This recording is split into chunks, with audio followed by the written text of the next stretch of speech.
Area 51, जिसे हम सामान्य तौर पर इसी नाम से बुलाते हैं, ये इसका एक्चुअली ऑफिशियल नेम नहीं है। इसका रियल नेम है Nevada test and training range और ये यूएस के नेवाडा रीजन में मौजूद है। वर्ल्ड वॉर 2 के समय एरिया 1, एरिया 2, एरिया 3 ऐसे कई एरियाज में न्यूक्लियर बॉम्ब्स की टेस्टिंग की जाती थी और ये स्पेसिफिक लोकेशन एरिया 51 उस समय की एक टेस्ट प्लेस ही थी। और जितने एरियाज थे उसमें से किसी में भी कोई अजीब एक्टिविटी रिपोर्ट नहीं की गई थी, पर ये स्पेसिफिक एरिया 51 आज भी मिस्ट्री एक्सप्लोरर्स को कपकपा देती है। साल 1997 में कोस्ट टू कोस्ट एएम, जो कि एक रेडियो शो थी, उसमें एक इंसान ने रियल टाइम में फोन कॉल में आया जो ये क्लेम करता था कि वो एरिया 51 में पहले काम करता था, वहाँ का फॉर्मर एम्प्लॉई था। ये सुनिए उस रेडियो का recorded clip.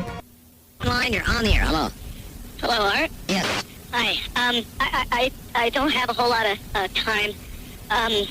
Well, look, let's begin by finding out whether you're using this line properly or not.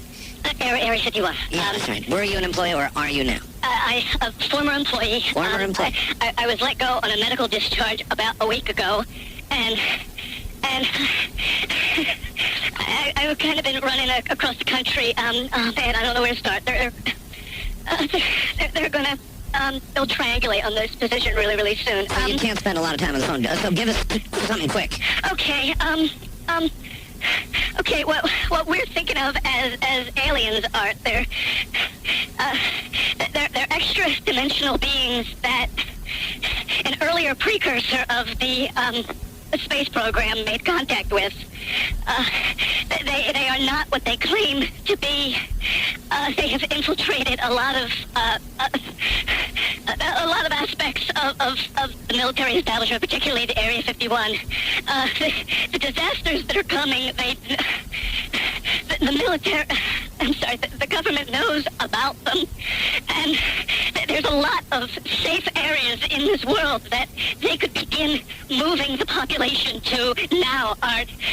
But they're not doing anything. They are not. They want the major population centers wiped out so that the few that are left will be more easily controllable. Discharge.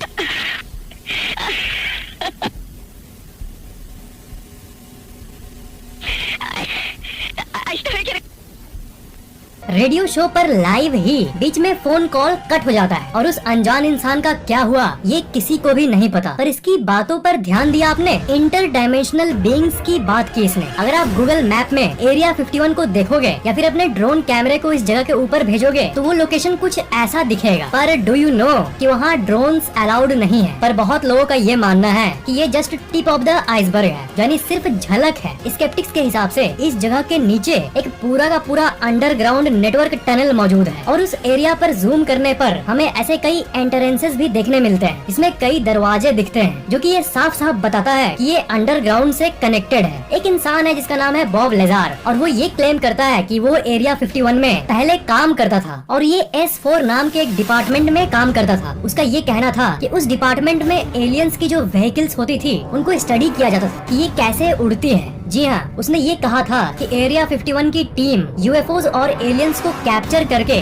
उन पर experiment करती थी। Aliens UFO को बिना fuel के हवा में कैसे उड़ा देते थे, वहाँ की टीम इसकी जांच करती थी। उनके हिसाब से उन्होंने 1989 में ये डिस्कवर किया था कि एलियंस के स्पेसक्राफ्ट कैसे काम करते हैं। वो उनका डिटेल्ड स्टडी किए थे कई महीनों तक। उनके हिसाब से उनके स्पेसक्राफ्ट में एक ऐसा मेटल यूज किया जाता था जिसका एटॉमिक वेट है 115, जो कि अननोन था उस समय 1989 में। और वो ऐसा मेटल था जिससे एंटी ग्रेविटी इफेक्ट को क्रिएट किया जाता था, इसलिए एलियंस के स्पेसक्राफ्ट बिना किसी फ्यूल के उड़ सकते थे। इंटरेस्टिंगली एलिमेंट 115 या अननपेटियम 2003 में एक्चुअल में डिस्कवर हुआ। मतलब वो एक नॉर्मल मेटल के रूप में दुनिया के सामने आया, साइंस के सामने आया। पर बात ये है कि बॉब लेजार ने इसके बारे में 14 साल पहले 1989 में ही बता दिया था। बॉब लेजार के हिसाब से एक्स्ट्रा टेरेस्ट्रियल्स यानी एलियंस धरती पर हजारों सालों से विजिट करते आ रहे हैं और आते रहेंगे। बॉब लेजार के हिसाब से जिस स्पेसक्राफ्ट की जांच वो अपने हाथों से किए थे वो धरती से 40 प्रकाश वर्ष दूर के तारा मंडल से आया था। एरिया 51 के रहस्यों को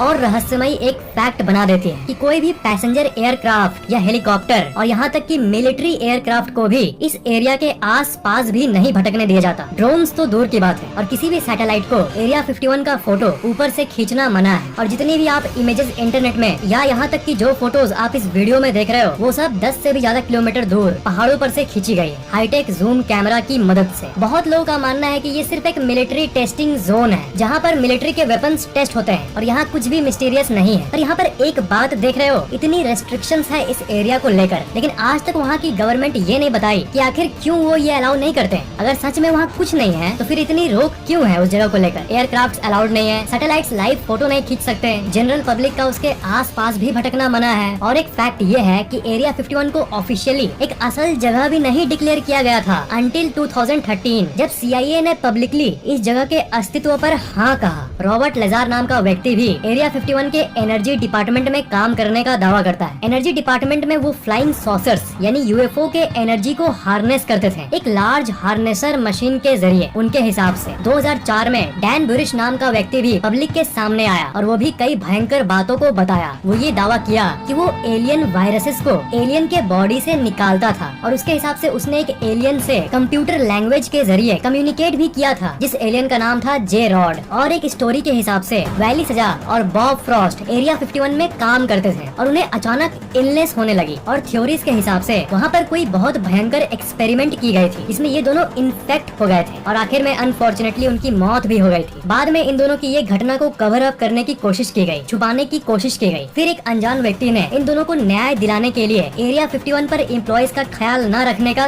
केस दर्ज कर दिया। पर उस समय तो एरिया 51 को रियल नहीं माना जाता था, मतलब आम जनता के लिए, लोगों के लिए तो एग्जिस्ट ही नहीं करता था, इसलिए उसे कोर्ट ने भी टाल दिया। लेकिन आखिरकार कुछ सपोर्ट करने वाले डॉक्टर्स उन दोनों के बॉडी को चेक किए हाईटेक मेडिकल टेक्नोलॉजीज की मदद से, पर डॉक्टर्स समझा ही नहीं पाए कि आखिर उनके शरीर में क्या हुआ था। जो सब्सटेंसेस उनकी बॉडी में पाया गया था वो धरती का तो बिल्कुल भी नहीं लग रहा था और आज तक ये मिस्ट्री है कि वो एलियन चीज या वो कौन सा वायरस था जिससे ये दोनों लोग इन्फेक्ट हुए थे और इनकी मौत हो गई। एनोनिमस लोगों के हिसाब से एरिया 51 में ऐसे कई एलियन टेक्नोलॉजीज यूज होते हैं जो कि पूरे दुनिया में किसी के पास भी नहीं है और सारी टेक्नोलॉजी उन्हीं एलियन UFO से सीख कर बनी है जिसके क्रैश मटेरियल्स को ले जाकर वहाँ स्टडी किया जाता था। एरिया 51 के बारे में कुछ भी कंफर्म्ड फैक्ट्स उपलब्ध नहीं है, पर एक चीज जो कि इस एरिया के बारे में कंफर्म्ड है वो ये कि इस जगह पर वेपन टेस्टिंग और एयरप्लेन की टेस्टिंग होती थी क्योंकि ये जगह सामान्य जनता से बहुत दूर थी और एक सुनसान जगह पर एग्जिस्ट करती है। इसलिए यहाँ पर अगर कुछ गलत भी हुआ और प्लेन टेस्टिंग फेल भी हुई तो सामान्य जनता को कोई भनक नहीं लगेगी और न ही किसी को कोई चोट पहुँचेगा। और ये पूरा जगह बड़े बड़े माउंटेन से घेरा हुआ है, मतलब एक perfect location for all the secret experiments. साल 2014 में फेमस वाइड मैगजीन ने ये रिपोर्ट किया कि एरिया 51 के सामने एक ऐसी प्लेन को उड़ते हुए देखा गया जो कि अपने टाइम से बहुत ही ज्यादा आगे थी टेक्नोलॉजी के मामले में। जो लोग उसकी साइटिंग को देखे उनके हिसाब से उसमें कलर एडेप्टेशन टेक्नोलॉजी थी, मतलब वो सराउंडिंग के हिसाब से अपना रंग बदल सकता था। इसका मतलब ये हुआ कि वो गायब हो सकता था और वो हवा में जाएगा पर किसी को दिखेगा नहीं क्योंकि वो बादल का रूप ले लेगा अकॉर्डिंग टू सराउंडिंग। तो इसका मतलब वेपन टेस्टिंग आज भी इस एरिया में जारी है। मे बी अगर आप इस जगह पर जाओगे तब आप उस मेन बेस, जो मेन बेस है एरिया 51 का, उसके क्लोज भी नहीं जा पाओगे क्योंकि उस मेन बेस से 16 किलोमीटर पहले ही आपको ये बोर्ड दिखेगा कि इस लाइन के आगे मत जाओ। और वहाँ पर कई रियल टाइम सिक्योरिटी कैमरास भी लगे हुए हैं और टावर पर बैठे लोग 24 घंटे 7 दिन यहाँ की देख रेख करते हैं। और जैसे कि मैंने आपको बताया इस जगह का फोटो खींचना भी मना है, जैसा कि आप इस बोर्ड पर देख सकते हो लिखा हुआ है। और आप यकीन नहीं करोगे इस एरिया के चारों तरफ मैग्नेटिक सेंसर्स भी लगे हुए हैं जो कि इस एरिया के